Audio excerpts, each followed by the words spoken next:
Laporan tugas akhir by Desi Rahmawati. Bismillahirrahmanirrahim. Assalamualaikum warahmatullahi wabarakatuh. Perkenalkan, nama saya Desi Rahmawati dengan NIM 1904311003. Pada kesempatan kali ini, saya akan membahas judul TA yang berjudul Audit atas Kas dan Setara Kas PT DRH oleh KAPPKF Faul Hadiwinata, Hidayat, Arsono, Retno, Palilingan, dan rekan. Ya, latar belakang diambil judul TA ini karena yang pertama itu saldo kas dan setara kas PT DRH pada tahun 2021 ini mengalami peningkatan sebesar 13%. Nah, peningkatan ini nilainya melebihi nilai materialitas yang telah ditetapkan oleh KAPPKF sehingga menjadi salah satu akun yang fokus untuk diaudit. Selanjutnya itu ada akta report PT DRH mengharuskan penggunaan currency USD, sehingga bank yang menggunakan currency IDR harus disesuaikan ke currency USD. Dan terdapat bank garansi yang ada di security deposit. Tujuan dari penulisan ini ada 3. Yang pertama, menguraikan tahapan penilaian risiko, menguraikan tahapan menanggapi risiko, dan menguraikan tahapan pelaporan. Iya, kita masuk dulu ke pengertian audit. Ini ada menurut Harry, auditing itu didefinisikan sebagai suatu proses yang sistematis untuk memperoleh dan mengevaluasi secara objektif bukti yang berhubungan dengan asersi tentang tindakan-tindakan dan kejadian ekonomi dalam rangka menentukan tingkat kepatuhan antara asersi dengan kriteria yang telah ditetapkan, serta mengkomunikasikan hasilnya kepada pihak-pihak yang berkepentingan. Oke, kita lanjut ke profil KAP. Nah, profil KAPPKF sendiri ini terletak di Jalan Gunung Sahari Raya nomor 78 yang bertempat di Konica Building lantai 3. Nah, KAPPKF juga merupakan anggota dari keluarga global firma hukum independen PKF Internasional dan merupakan KAP terbesar ke-8 di Indonesia. KAPPKF ini didirikan pada tahun 1987 oleh Dr. Andes Paul Hadiwinata dan telah menjadi anggota PKF Internasional sejak tahun 1989. Jasa yang dikeluarkan oleh KAPPKF ini ada 5, yaitu Audit and Assurance, Advisory, Tax, Business Solution, Teknologi, dan Risk Service. Selanjutnya kita masuk ke tahapan audit kas dan setara kas. Ini ada terbagi 3 tahapan, yaitu ada tahapan penilaian resiko, tahapan menanggapi resiko, dan juga tahapan pelaporan. Kita masuk dulu ke tahapan penilaian resiko. Ini terbagi lagi menjadi 3. Ada gambaran umum PT DRH, penerimaan perikatan audit, dan juga perencanaan audit. Ya, gambaran umum PT DRH ini. PT DRH merupakan jenis perusahaan yang bergerak di bidang jasa penyewaan gudang dengan status kepemilikannya yaitu swasta non-go public serta memiliki saldo kas dan setara kas sebesar Rp294.271.720.482. Nah, kita masuk ke bagian kedua yaitu penerimaan perikatan audit. Perikatan audit ini bertujuan untuk menerima atau menolak klien baru dan melanjutkan atau tidak klien lama. Nah, pertama itu dilakukan menganalisis gambaran umum dan risiko penerimaan. Seperti yang sudah dijelaskan tadi bahwa PT DRH ini merupakan PT yang perusahaan yang berbentuk perseroan terbatas dan status kepemilikannya yaitu non-go public, swasta non-go public, dan bisnis usahanya yaitu jasa penyewaan gudang. Sehingga risiko penerimaan yang ditetapkan adalah low medium. Yang kedua dalam penerimaan perikatan audit adalah mengidentifikasi isu keuangan dan menilai integritas manajemen, di mana kegiatan ini dilakukan oleh senior auditor untuk mewawancarai salah satu manajer keuangan dari PT DRH. Dan hasilnya yaitu laporan keuangan PT DRH per 31 Desember 2020 dikategorikan wajar tanpa pengecualian. Dan integritas manajemen PT DRH ini tidak terindikasi reputasi buruk. Next, kita masuk ke menentukan personal KAP. Berdasarkan tingkat resiko yang telah ditentukan tadi, maka diputuskan bahwa personal auditor yang akan mengaudit laporan keuangan PT DRH ini berjumlah 6 orang. Data-datanya terlampir pada gambar di sebelah kanan. Dan setelah melakukan 3 tahapan yang tadi, maka dibuatlah surat perikatan yang berisi tujuan audit, tanggung jawab perusahaan, ruang lingkup audit, informasi, catatan, dokumentasi, waktu pekerjaan, dan juga biaya auditnya. Lanjut kita masuk ke perencanaan audit. Di sini ada yang pertama pembuatan timeline audit. Timeline audit ini ditentukan mulai dari tanggal 14 Februari sampai dengan tanggal 31 Maret 2022. Di mana tanggal 14 Maret ini menerima trial balance dan semua listing per 31 Desember 2021. Pada tanggal 14 Maret sampai dengan 16 Maret ini ada final file work atau pelaksanaan langsung auditnya. Tanggal 16 Maret ini closing meeting dan log figure, yaitu melog angka atau angkanya sudah harus tetap itu. Dan pada tanggal 23 Maret ini first draft opini pertama, dan 31 Maret ini perilisan opini audit yang diserahkan kepada klien. Selanjutnya itu di bagian perencanaan yang kedua ada menganalisis risiko audit.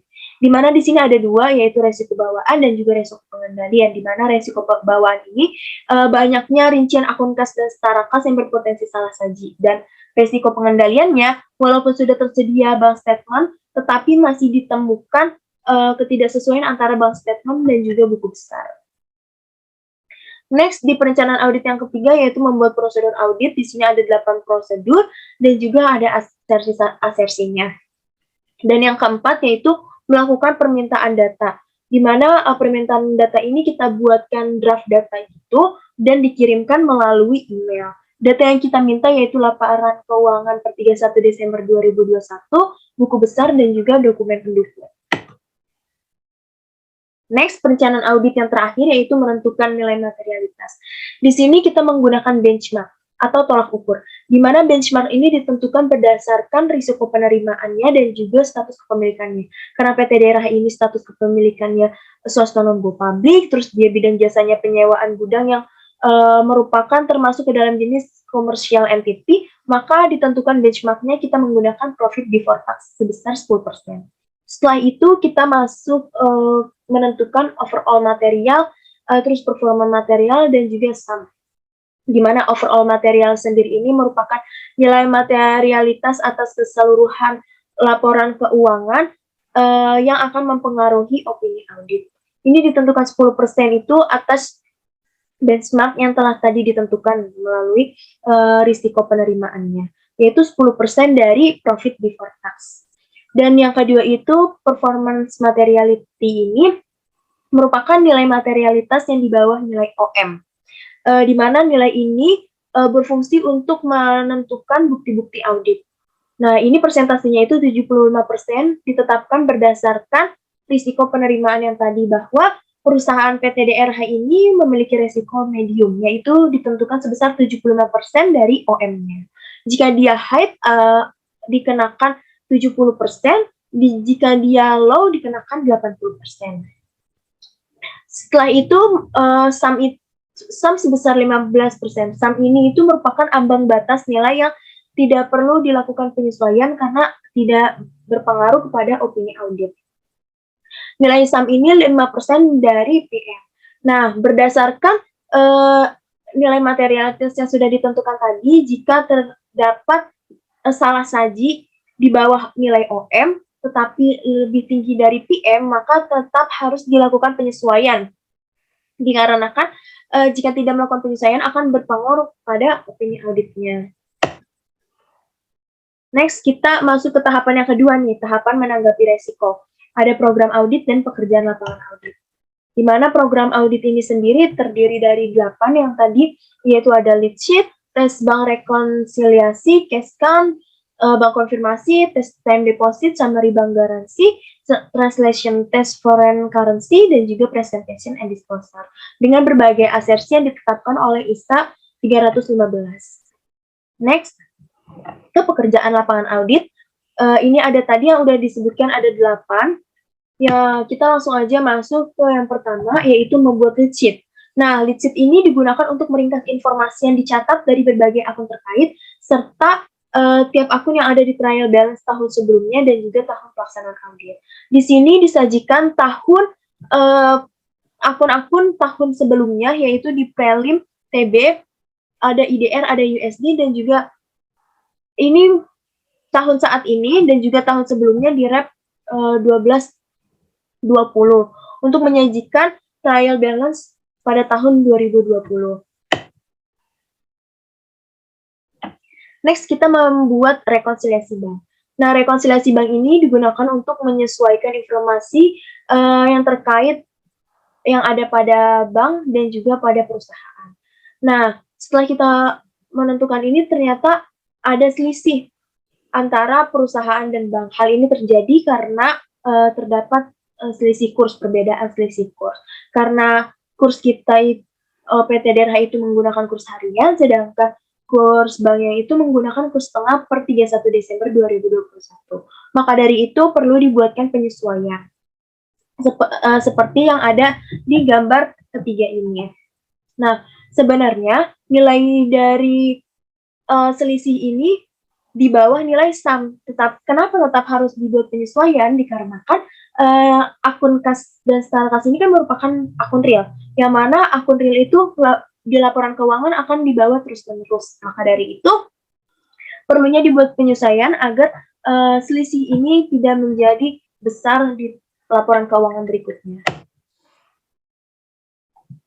Yang ketiga yaitu melakukan cash count. Nah, cash count ini merupakan perhitungan kas atau perhitungan fisik uang kas yang penting untuk dilakukan karena memastikan bahwa uang kas yang ada pada laporan keuangan per 31 Desember 2021 telah sesuai dengan uang kas fisiknya gitu. Nah, perhitungan kas ini telah dilakukan oleh salah satu auditor kita dan nilainya itu telah sesuai dengan mutasi kas menurut bukunya sebesar Rp17.254.100. Next. Membuat surat konfirmasi bank dan rekap konfirmasi bank. Nah, konfirmasi bank ini kita kirimkan kepada 10 bank yang ada pada PT DRH dan semuanya membalas surat konfirmasi bank. Berikut adalah balasan dari surat konfirmasi bank, di mana tanggal pengajuan surat konfirmasi banknya ini 7 Maret 2022 dan dibalas ini untuk Bank of China pada tanggal 12 Maret 2022. Dan hasilnya untuk Bank of China ini sesuai, tidak ada selisih, hanya ada di selisih USD karena perbedaan kurs tadi. Dan selisih-selisih ini semuanya karena selisih kurs tadi ya. Selanjutnya yaitu membuat test time deposit. Di mana test time deposit ini dilakukan untuk meyakinkan bahwa daftar rincian deposito serta saldo deposito telah sesuai dengan laporan keuangan perusahaan. Sama halnya dengan konfirmasi bank yang tadi, jadi kita kirimkan kepada 10 bank tersebut dan ada 5 bank yang memiliki deposito. Maka dari itu sudah dijawab semuanya dan untuk ini Bank of China ini sudah sesuai balance semua hasilnya.